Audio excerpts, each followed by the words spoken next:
और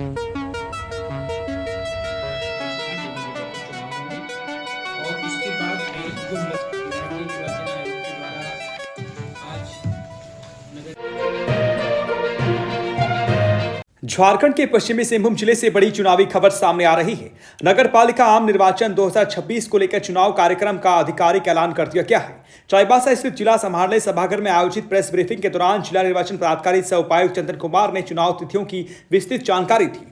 राज्य निर्वाचन आयोग द्वारा नगर परिषद चुनाव की अधिसूचना जारी कर दी गई है, जिसके तहत जिले के 2 नगर परिषद क्षेत्र चाईबासा और चक्रधरपुर में चुनाव संपन्न कराए जाएंगे। अगर बात करें चाईबासा नगर परिषद की, तो यहां कुल 21 वार्ड हैं, जहां 38 मतदान केंद्र बनाए जाएंगे। इस क्षेत्र में कुल मतदाताओं की संख्या 36,344 है। वहीं चक्रधरपुर नगर परिषद क्षेत्र में 23 वार्ड शामिल हैं, जहां 49 मतदान केंद्र स्थापित किए जाएंगे। यहाँ कुल मतदाता 45,265 है। चुनाव कार्यक्रम के अनुसार 28 जनवरी 2026 को अधिसूचना जारी होगी। नामांकन की प्रक्रिया 29 जनवरी से 4 फरवरी तक चलेगी। नामांकन पत्रों की जांच 5 फरवरी को होगी, जबकि 6 फरवरी को नाम वापसी की अंतिम तिथि तय की गई है। 7 फरवरी को प्रत्याशियों को चुनाव चिन्हित आवंटित किए जाएंगे। मतदान 23 फरवरी को सुबह 7 बजे से शाम 5 बजे तक कराए जाएंगे।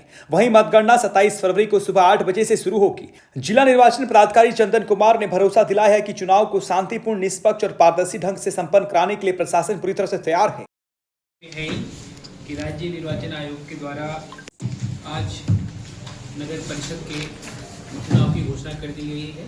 हमारे जिले में 2 नगर परिषद हैं, चाईबासा नगर परिषद और चक्रधरपुर नगर परिषद।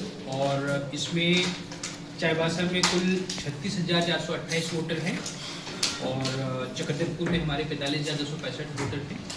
जो क्रम है आगे का, उसमें से कल निर्वाचन की सूचना का प्रकाशन होगा 28 तारीख को, और परसों से यानी 29 तारीख से 29 जनवरी से लेकर के 4 फरवरी तक नाम निर्देशन चलेगा।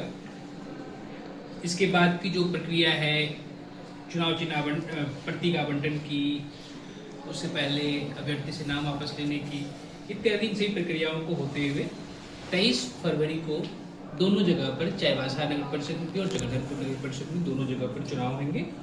और उसके बाद जो मतगणना की तिथि है वो 27 फरवरी 2026 निर्धारित की गई। इस संबंध में सारी तैयारियां जिला में पहले ही पूर्ण की जा चुकी है। मध्यगृह से लेकर के जो हमारे काउंटिंग हॉल है, उसके अलावा बूथ है, सभी चीज़ों की तैयारियां हम लोगों ने पहले ही करके रखी हुई हैं। हमारे चाईबासा में 38 बूथ हैं, जो कुल 21 PSL यानी जो बिल्डिंग है उस पर अवस्थित है। और इसी प्रकार से चक्रधरपुर में 49 बूथ हैं, जो कुल 27 बिल्डिंग में है।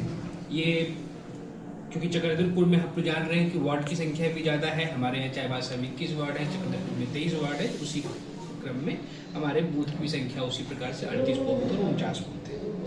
इसके अलावा जो हमारा नाम निर्देशन होगा, जो 29 तारीख से 4 तारीख तक होना है, इसकी पूरी डिटेल लिस्ट अभी आप लोगों को प्रस्तुत कर दी जा रही है, जिसमें कौन किस जगह की कौन निर्वाची पदाधिकारी यानी रिटर्निंग ऑफिसर है और उनका नाम निर्देशन पत्र कहाँ पर लिया जाएगा। फिर भी एक बार संक्षिप्त रूप में मैं बता दे रहा हूँ।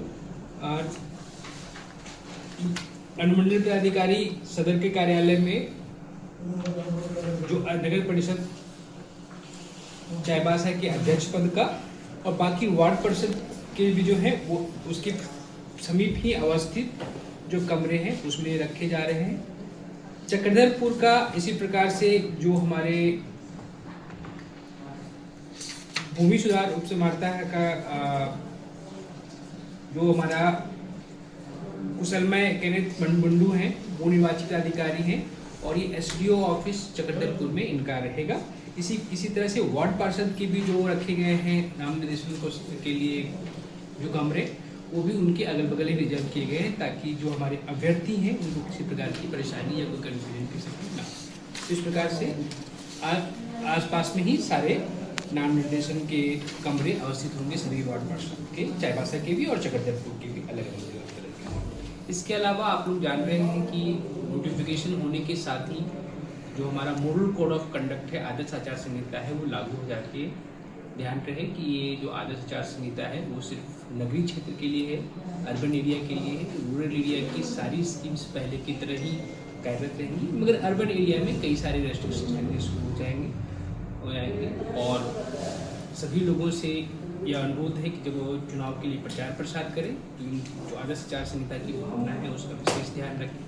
किसी भी परिस्थिति में दीवारों को गंदा करना, बिना घरों के परमिशन के पोस्टर चिपकाना, सरकारी भवनों में पोस्टर चिपकाना, सर्किट हाउस या अन्य ऐसे किसी सरकारी बिल्डिंग को बिना परमिशन के चुनाव प्रचार के कार्य में लाना, ये सब अलाउ नहीं किया जाएगा। आप लोग ये भी जान रहे हैं कि ये मतपेटिका के आधार पर ये चुनाव होते हैं और ये निर्दलीय चुनाव है, यानी इसमें प्रत्यक्ष रूप से कोई पॉलिटिकल पार्टी शामिल नहीं होती है और इसमें ईवीएम के माध्यम से नहीं होता है बल्कि मतपेटिका के माध्यम से होता है। तो आप सभी जो मीडिया बंधु हैं इनकी इस चुनाव को निष्पक्ष बनाए रखने में बहुत बड़ी भूमिका है। आप लोग कोई भी ऐसी घटना होती है तो उसमें तुरंत हमें सूचित करेंगे और आप लोगों से अनुरोध है कि अपनी तरफ से भी जो आदर्श आचार संहिता है उसका पूरी तरीके से पालन करें।